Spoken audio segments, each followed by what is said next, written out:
Hi, I'm Pastor Stephen Thomas, and I get the privilege of overseeing the young adult ministry here at Thomas Road. When I was a kid growing up, I got to grow up in an amazing spiritual and just a ministry house. And what that looked like was my grandfather, Dr. M.A. Thomas, and my father, Dr. Samuel Thomas. Both of them are church planters in India. So all the way back to 1960, my grandfather, he was from southern India, and God called him to northern India, where there was one Christian for every 10,000 people. Now, southern India, it's this amazing, beautiful place. It's tropical, and northern India is anything but. But God called him to leave his place of comfort and where, honestly, sharing the gospel would have been a lot easier, and go to North India to the city of Kota, Rajasthan. Then when he got there, he got off of the train, he started preaching, they beat him, they broke his skull, and they threw him in prison.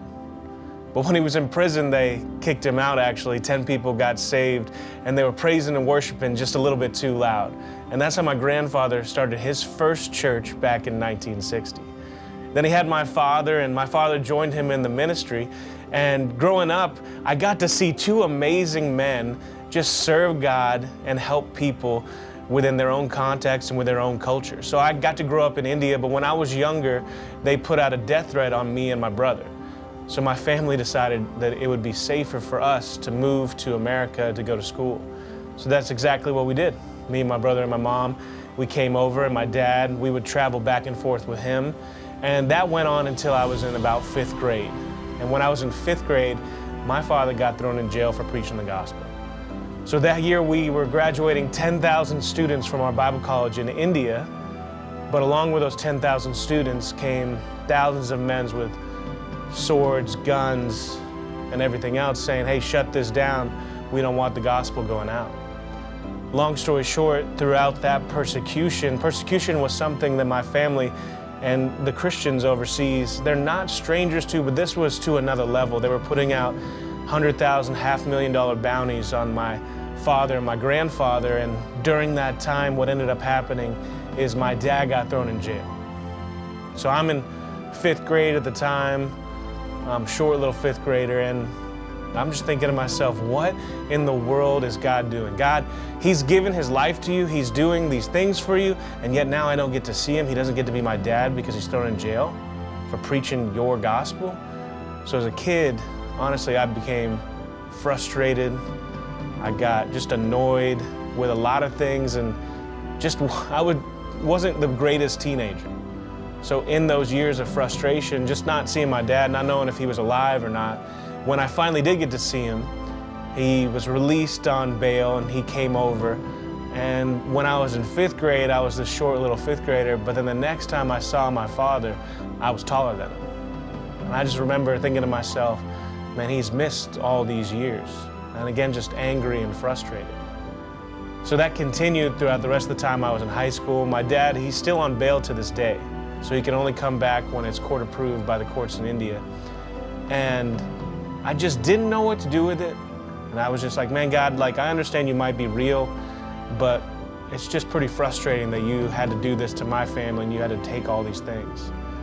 But then when I was 18, right before I was coming to Liberty University, I honestly just decided to open up a Bible. I was saved when I was 9 years old, growing up in that amazing Christian home, but I was just frustrated all those years in between. When I was 18, I opened up the Bible, and you know where God took me? To Matthew. It's Matthew chapter 5, Jesus' Sermon on the Mount. You know what it starts out with? Matthew 5:3. Blessed are the poor in spirit, for theirs is the kingdom of heaven. It was at that moment that I realized that the only reason I was worth anything was because of Jesus. Blessed are the poor in spirit. When you realize you're nothing without God, that's when the kingdom of heaven is yours. And it continues down. Blessed are those who mourn, for they shall be comforted.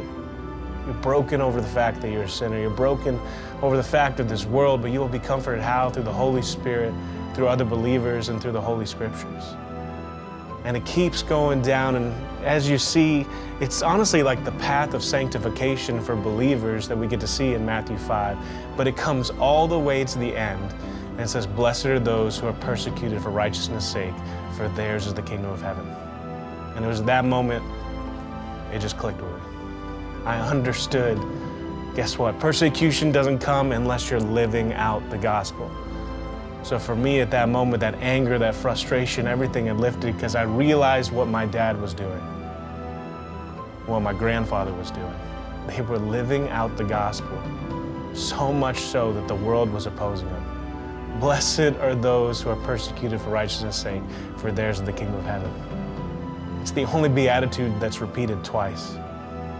And the reason is because what a blessing. It's a reassurance of your salvation. What a wonderful thing it is to see. And man, at that moment, God just lifted that burden from me. And I knew from that day on that this is what I wanted to spend the rest of my life doing as well. Serving God, serving people, and bringing glory to His name as best I can. So, was it a traditional family? No. But I'll tell you one thing. I am honored and privileged to be the son of a man and a grandfather that are willing to put their lives on the line for the gospel every single day. And I pray that one day God uses me to just bring more people to know Him. And I pray that my life is also given for Him, for His glory, and for His honor.